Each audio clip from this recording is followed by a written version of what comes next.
Welcome to dream station. मैं शिवम गर्ग आप सभी का स्वागत करता हूं। तो कैसे हैं आप लोग? मैं आशा करता हूं आप सभी अच्छे होंगे, स्वस्थ होंगे और पढ़ाई कर रहे होंगे। तो आज का जो चैप्टर है, जैसे कि मैंने मेंशन किया हुआ है, chapter number 2 features of Indian constitution, अर्थात संविधान की विशेषताएं। देखिए, विशेषताओं से मतलब अच्छा या बुरा होने से ही नहीं है। मीन्स की विशेषताओं का मतलब ये नहीं है कि वो अच्छा ही होगा।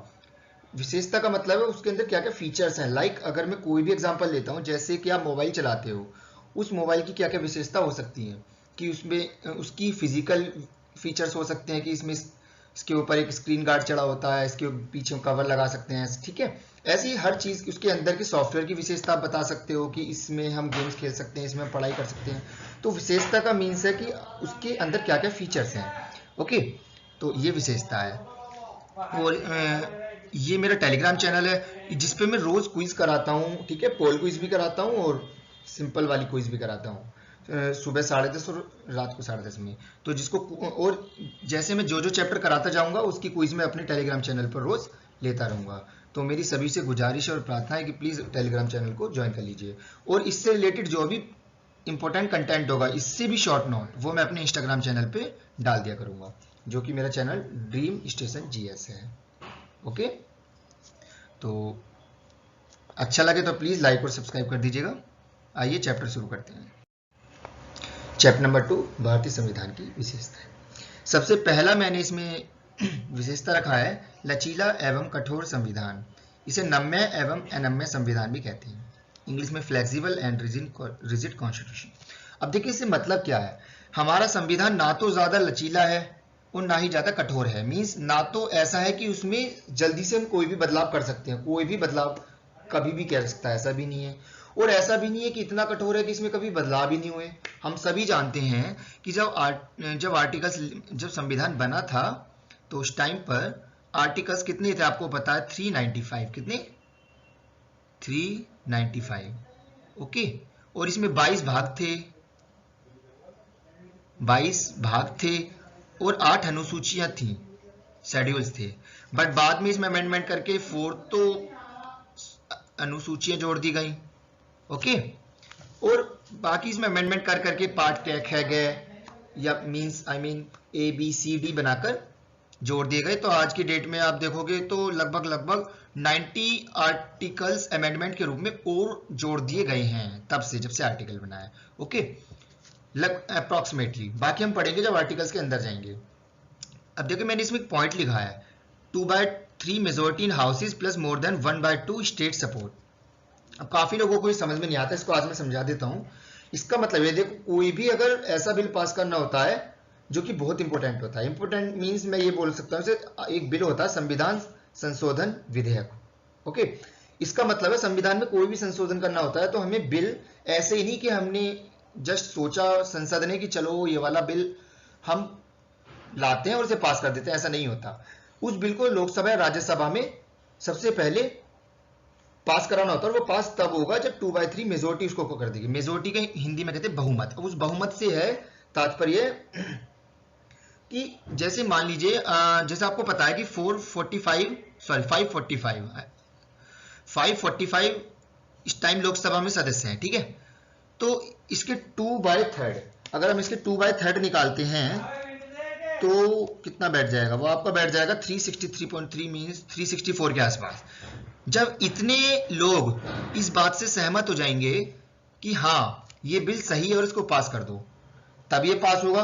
और उसके अलावा आधे से ज्यादा सब स्टेट्स जो राज्य हैं वो एग्री कर जाएंगे।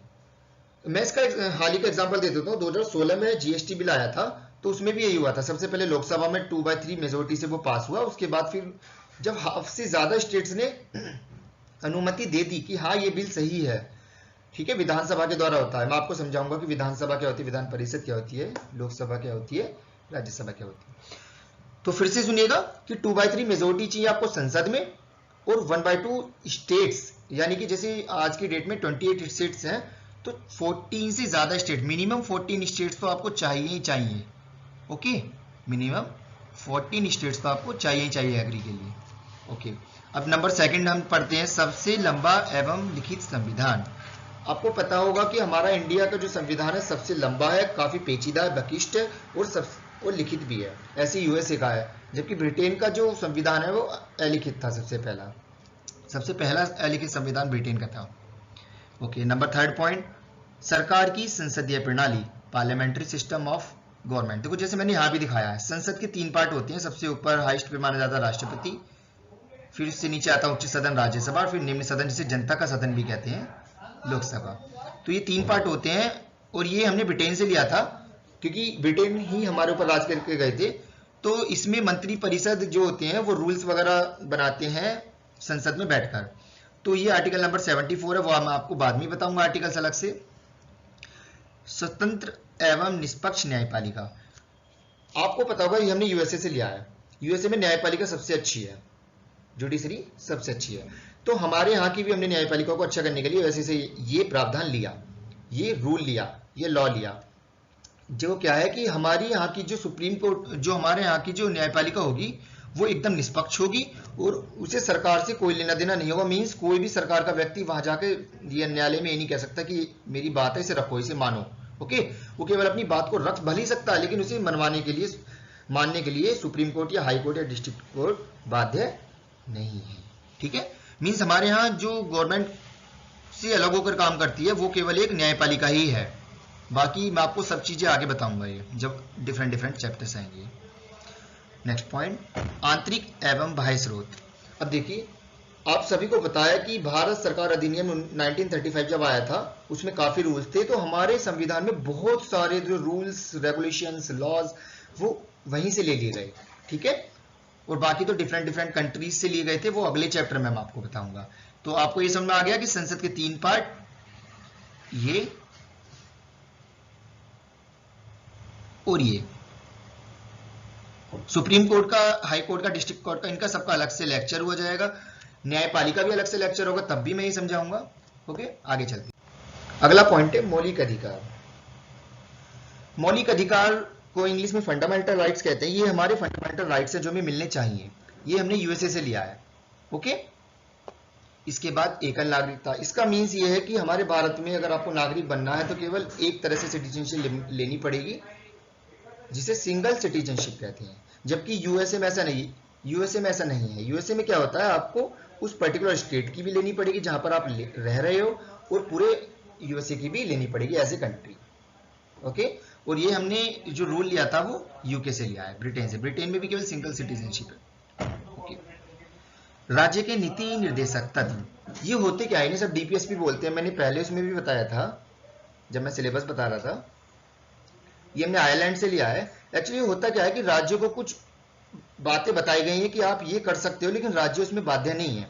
मीन्स ये राज्य की मर्जी होती है कि आप ये रूल या रेगुलेशंस राज्य में अप्लाई कर भी सकते हो, नहीं भी।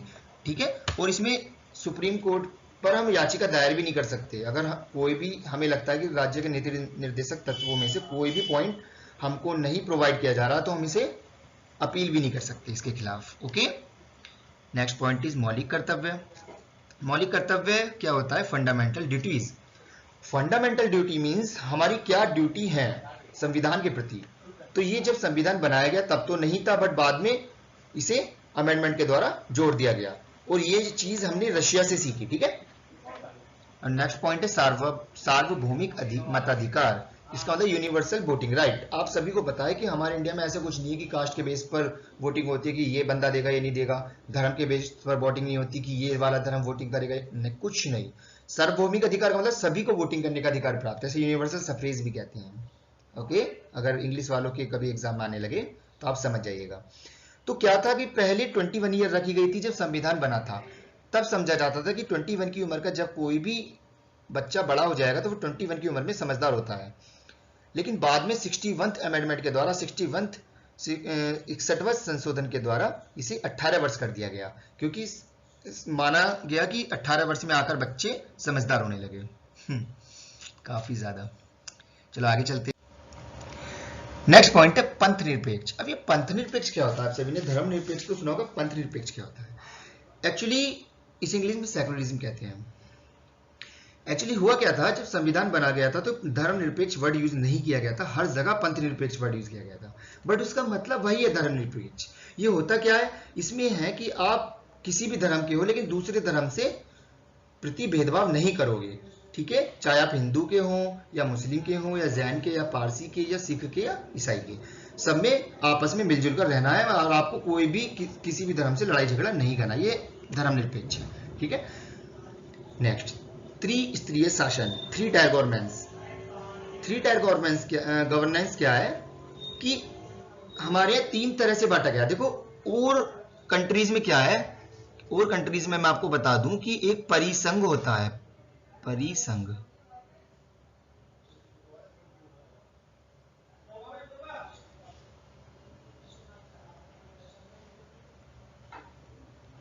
ठीक है। ये परिसंघ का मतलब एक बहुत बड़ा संघ, एक यूनियन है, ग्रेटर यूनियन। उसमें केवल 2 पार्ट होते हैं, एक होता है सेंटर यानी केंद्र और एक होता है स्टेट यानी राज्य, ठीक है। और उसमें कोई गांव जैसी बात या गांव में जो होते हैं ना छोटे छोटे राज्य बन जाते हैं, ये ऐसी कुछ चीज नहीं थी। और ये जो पंचायती व्यवस्था है ना, एक्चुअली चोल के शासन से स्टार्ट हुई थी, ठीक है। और काफी बीच में मेडिवल हिस्ट्री में आते आते काफी ज्यादा इसने मजबूती पकड़ ली थी, तो जिससे क्या होने लगा कि छोटे छोटे शासन बनने लगे थे। जब मैं हिस्ट्री पढ़ाऊंगा आपको तब भी मैं ये चीज बताऊंगा आपको, ओके। तो ये 73 और 74th अमेंडमेंट के द्वारा बनाया गया। अब 73 तो ग्रामीणों से रिलेटेड है, 74 जो अमेंडमेंट है वो शहरी विकास से रिलेटेड है। तो जब मैं ये अमेंडमेंट भी आपको बताऊंगा, संशोधन का एक अलग से मैंने चैप्टर रखा हुआ है, तो उसमें मैं आपको बताऊंगा, ठीक है। पंचायती व्यवस्था इसमें यही है कि छोटे छोटे शासन बन जाते हैं। जैसे आपने देखा होगा छोटे छोटे गांवों में सरपंच होते हैं, वहां पे पंचायत होती है, वहां पे वोटिंग भी होती है। तो पहले इसको संविधान में जगह नहीं दी गई थी, लेकिन बाद में जब देखा गया कि ये काफी इंपॉर्टेंट है तो इसको जगह दे दी गई, ठीक है। ये संविधान की एक विशेषता है हमारे यहाँ की इंडिया की। Last but not the least was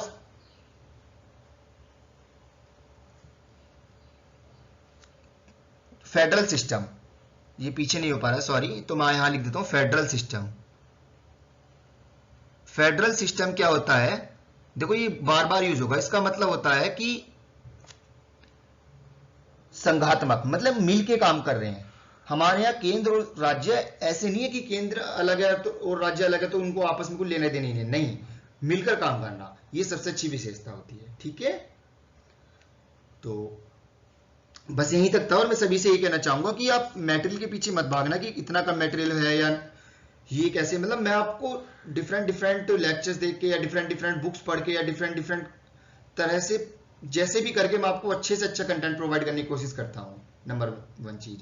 number 2 thing कि मैं इतना आपसे कह सकता हूं, जो मैंने लास्ट में ये बहुविकल्प रखा हुआ है ना ऑब्जेक्टिव क्वेश्चंस, वो इसीलिए रखे हुए हैं कि आपको मैं डिफरेंट डिफरेंट एग्जाम्स के क्वेश्चंस ला के दिखाऊंगा और आप उसे आसानी से हल कर देंगे। तब आपको फील हो जाएगा कि हाँ काफी कुछ हमने कर लिया है, ठीक है। तो ज्यादा कुछ भरने से तो अच्छा नहीं, क्योंकि देखो बाजार में सारी बुक्स अवेलेबल है, आपको पता है यूट्यूब पे बहुत लेक्चर्स पड़े हुए हैं, तो इतना सारा भरने का क्या फायदा उसका कि आपको समझ में ना आए। फिर तो वही बात होगी ना कि नोट्स की कमी नहीं है, कमी तो उसको समझने की है कि हाँ आपको चीजें पता होनी चाहिए। तो बस मेरा यही एक टारगेट है कि आपको चीजें समझ में आए, आपके माइंड में वो इतना सेट हो जाए कि अगर आपसे कोई पूछे तो आप तुरंत 1 सेकंड में उसका आंसर दे सके, घबराए ना, ठीक है। बस यही मेरा मोटिव है, और ड्रीम स्टेशन चैनल से जुड़े रहने के लिए धन्यवाद, थैंक यू।